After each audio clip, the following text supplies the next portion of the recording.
Bonjour à tous. Aujourd'hui, petite présentation de la RAM qui circule en ce moment sur mon réseau.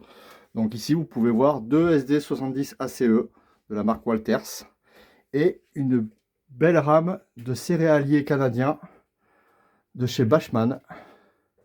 Des wagons qui, pour la petite histoire, je les ai achetés il y a maintenant un bon 10 ans, même plus que ça. Parce que je crois que c'était en 2011 ou 2012. Des wagons qui ne m'avaient pas coûté très cher, moins de 30 € chacun. Et pour le prix, franchement, il roule vraiment bien, parce que ça fait partie des wagons sur lesquels j'ai fait aucune modification, que ce soit au niveau des essieux ou au niveau des attelages. Et j'en suis vraiment très content. Voilà. Donc là, je crois qu'il y en a une trentaine sur cette rame-là. Donc voilà. Donc, petite présentation avant le démarrage de la rame, où je vais vous laisser apprécier la progressivité du démarrage de mon train. Donc, comme je vous rappelle, je suis en analogique, donc avec des alimes à découpage, certes, mais voilà. Donc, fonctionnement tout à fait classique, analogique.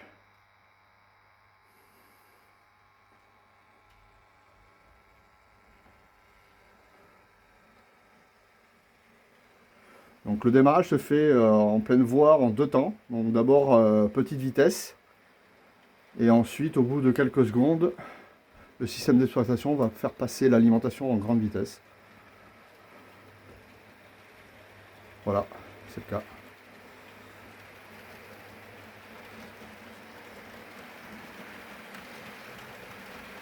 Voilà, avec une belle progressivité.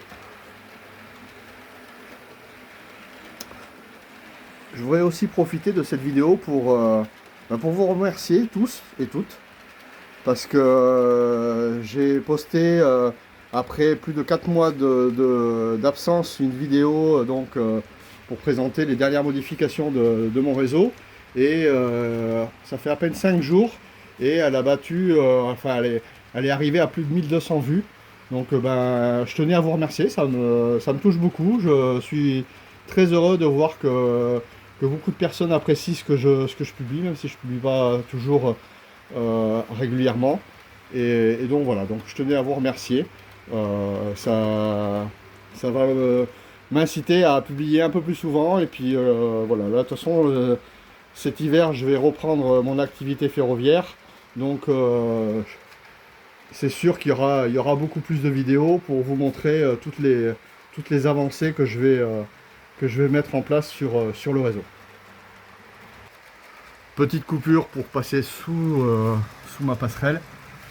C'était pas très gracieux de le faire en filmant.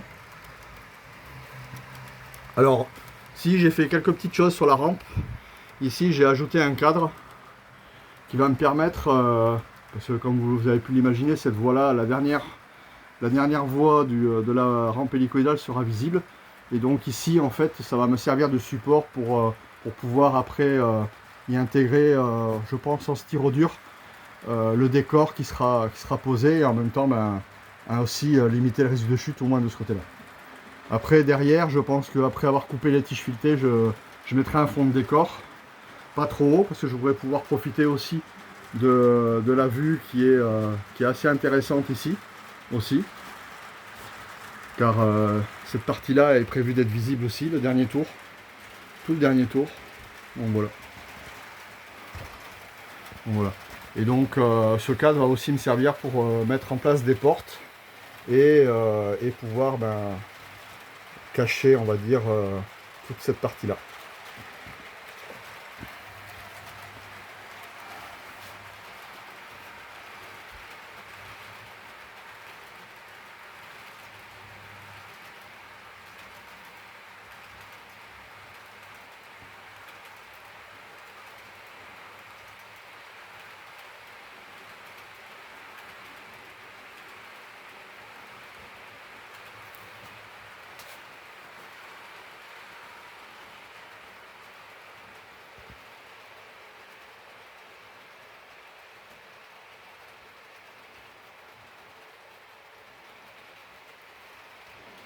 Bon, je vous ai épargné les 3 tours de la descente. Donc là ici, il y aura un tunnel, portail de tunnel, donc qui permettra de faire sortir le train de la rampe hélicoïdale. Et donc là je vais filmer jusqu'à l'arrivée et l'arrêt en voie de stockage.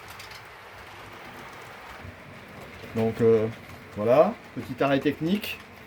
J'ai eu mon train qui a perdu quelques wagons. J'ai dû maîtriser ça en off, donc je vous ai épargné ça aussi. Mais bon voilà, c'est toujours pareil, hein. Quand on fait une vidéo, il y a toujours des couacs. Donc là, ralentissement pour arriver dans la zone d'aiguillage. Donc un peu comme chez nous en France, hein, zone 30. Donc comme il y a beaucoup d'aiguilles ici, donc c'est une zone qui est franchie, que ce soit dans ce sens-là, donc le sens normal ou le contresens, qui est franchi à faible vitesse.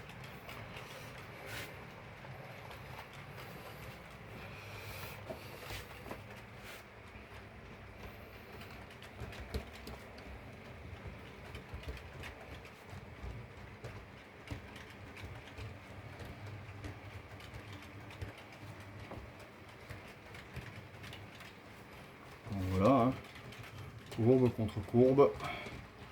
Donc ça mérite bien de passer à vitesse réduite. Là j'ai un aiguillage qui fait des siennes au niveau du passage du courant. Il va falloir que je règle ça.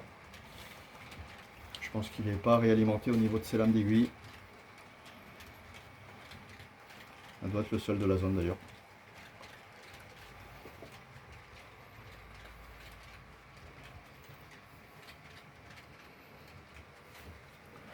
Donc je pense que sur la vidéo vous pouvez facilement comprendre pourquoi passage à faible vitesse.